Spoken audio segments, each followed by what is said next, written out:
السلام علیکم۔ اخبار کے اردو ویب چینل میں آپ سب کو خوش آمدید۔ آج ہم آپ سے بات کریں گے حضرت امام محمد ابن اسماعیل بخاری کے بارے میں۔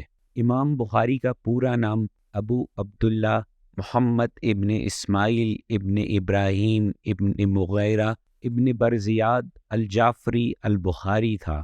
ان کی پیدائش 13 شوال 1994 ہجری بخارا کے شہر میں ہوئی۔ ان کے والد عالم تھے، اس طرح انہوں نے بہت بڑے عالم سے ہی علم حاصل کرنا شروع کیا۔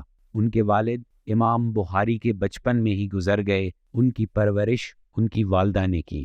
امام بخاری بچپن سے ہی علم کی تلاش میں تھے۔ وہ ہمیشہ علم حاصل کرنے کے لیے متوجہ رہتے تھے۔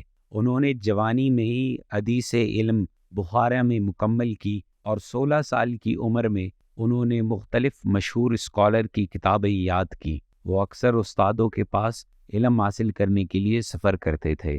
18 سال کی عمر میں وہ اپنی ماں اور بھائی کے ساتھ حج پر گئے۔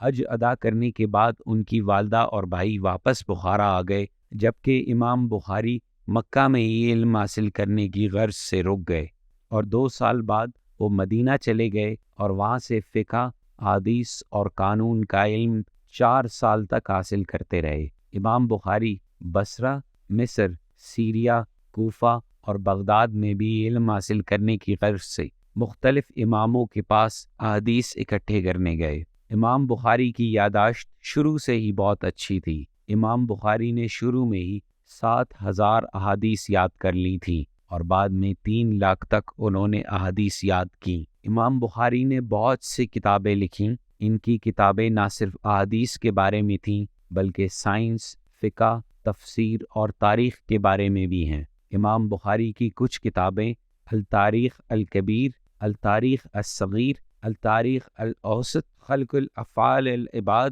الادب المفردہ الجیلانی، لیکن امام بخاری کی سب سے مشہور کتاب صحیح بخاری تھی، جو حدیث کا مجموعہ ہے۔ امام بخاری نے اپنی علمی سفر میں صحیح بخاری کی تیاری کی۔ وہ محنت اور ہمت کی مثال ہیں۔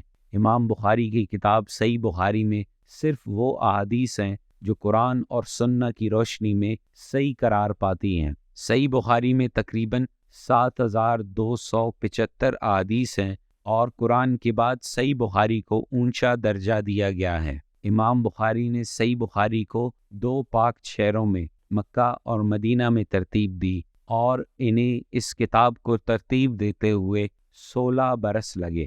بہت سالوں کے بعد امام بخاری واپس بخارا آ گئے۔ لوگ امام بخاری کو دیکھ کر بہت خوش ہوئے اور بخارا کے لوگوں نے بہت گرم جوشی سے آپ کا استقبال کیا۔ امام بخاری نے اپنا ایک مدرسہ بنایا جہاں پہ وہ علم اور تدریس دیتے تھے۔ امام بخاری بہت ایمانداری اور سچائی سے اپنا علم منتقل کرتے تھے۔ ایک دفعہ بخارا کے گورنر خالد بن احمد نے امام بخاری کو بلایا اور کہا کہ اس کے بیٹے کو بھی پڑھائیں۔ گورنر نے امام بخاری سے کہا کہ اس کا بیٹا دوسرے بچوں کے ساتھ نہیں بیٹھے گا۔ امام بخاری نے اس بات سے انکار کیا اور کہا کہ میں کسی کو حدیث سننے سے منع نہیں کر سکتا۔ یہ سن کر گورنر نے امام بخاری کو بخارا سے نکل جانے کو کہا۔ امام بخاری خرطنگ گاؤں میں بسنے لگے۔ اس واقعے کے بعد بغداد کے خلیفہ نے گورنر خالد بن احمد کو ہٹا دیا اور جیل میں ڈال دیا۔ بخارا سے نکلنے کے بعد امام بخاری بہت خفا رہنے لگے۔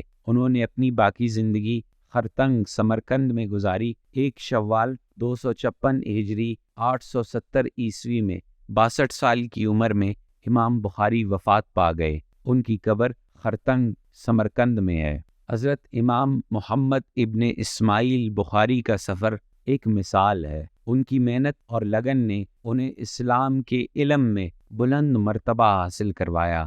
آج بھی ان کی کتابوں کا مطالعہ ہر مسلمان پروسوخ انداز میں کرتا ہے۔ ایسی اور ویڈیوز دیکھنے کے لیے اخبار اردو کے ویب چینل کو سبسکرائب کریں۔ ملتے ہیں آپ سے اگلی ویڈیو میں، تب تک کے لیے اللہ نگہبان۔